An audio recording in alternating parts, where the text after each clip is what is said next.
మీరే చెప్పండి. మనోజ్‌ని అలా చేస్తే వాడు ఈ పెళ్లి ఆగిపోతే బ్రతుకుతాడా? ప్రాణాలతో ఉంటాడా? అలా మనోజ్‌ని ఇబ్బంది పెట్టడం న్యాయమేనా? అని చెప్తుంది. అవునురా! ప్రభావతి చెప్పేది కూడా నిజమే.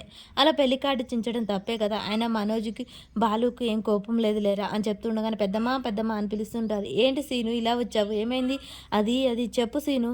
మీనా నీళ్ళలో పడిపోయిందమ్మా. బాలు తీసుకొని ఇంటికొచ్చాడు. ఏంటి సీను నువ్వనేది నిజమేనా?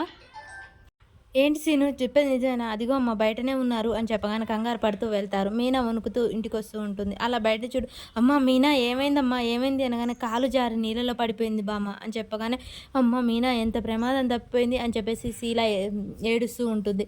అమ్మమ్మగారు కాపాడింది మీనాని బాలే తన ప్రాణాలకు తెగించి నీళ్ళలో దూకాడు. అసలు ఆ క్షణం పాటు తన భార్య చనిపోయిందేమో అని బాలు పడ్డ కంగారు మేము చూడలేదమ్మా. ఇంతవరకు ఎవ్వరు ఆ భార్య కోసం అలా తప్పించిపోలేదు.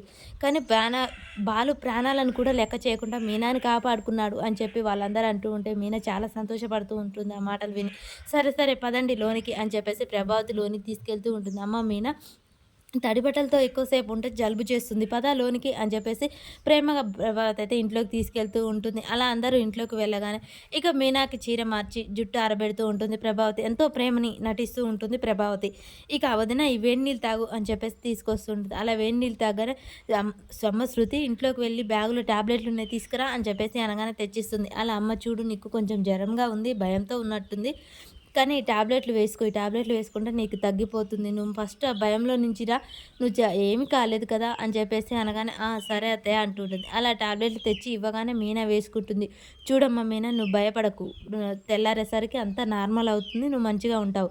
సరేనా? భయపడకు. ఈ టాబ్లెట్లు వేసుకో" అని చెప్పేసి ప్రభావతి లేని ప్రేమను నటిస్తూ ఉంటుంది. మీనాకు మాత్రం వాళ్ళ అమ్మే గుర్తొస్తుంది ప్రభావతిని చూడగానే. ఎంత బాగా చూసుకుంటుంది కోడల్ని ప్రభావతి. "అమ్మ మీనా నువ్వు పడుకో" అనగానే అమ్మ మీనా ఇంతకుముందుకు నువ్వంటే ఇష్టం లేదు. మీ అత్త ఎలా చూసుకుంటుందో అనే భయం నాలో ఉంది. కానీ ఇప్పుడు మీ అత్త ప్రేమను చూస్తుంటే నాకు చాలా సంతోషంగా ఉందమ్మా. చాలా ఆనందంగా ఉంది. నీకోసం ప్రభావతి చూడు ఎంత ఆరాటపడిపోతుందో అని చెప్పేసి అంటూ ఉంటుంది వాళ్ళ అత్తయ్య.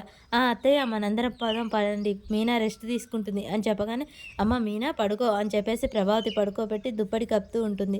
అత్తయ్య ఇక పదండి మనందరం బయటికి వెళ్దాం. మీనా పడుకుంటుంది అని చెప్పేసి వీళ్ళందరూ బయటికి వెళ్తూ ఉంటారు. బాలు ఒక్కడు అక్కడ నిలబడి మీనా నువ్వు పడుకో భయపడకు సరేనా అని చెప్పేసి అనగానే మీనా బాలు వైపే చూస్తూ ఇక్కడ కూర్చోండి అని చెప్తూ ఉంటుంది. మరి మీనా బాలుకి ఐ లవ్ యూ చెప్తుందా? అసలు ఏం జరుగుతుంది?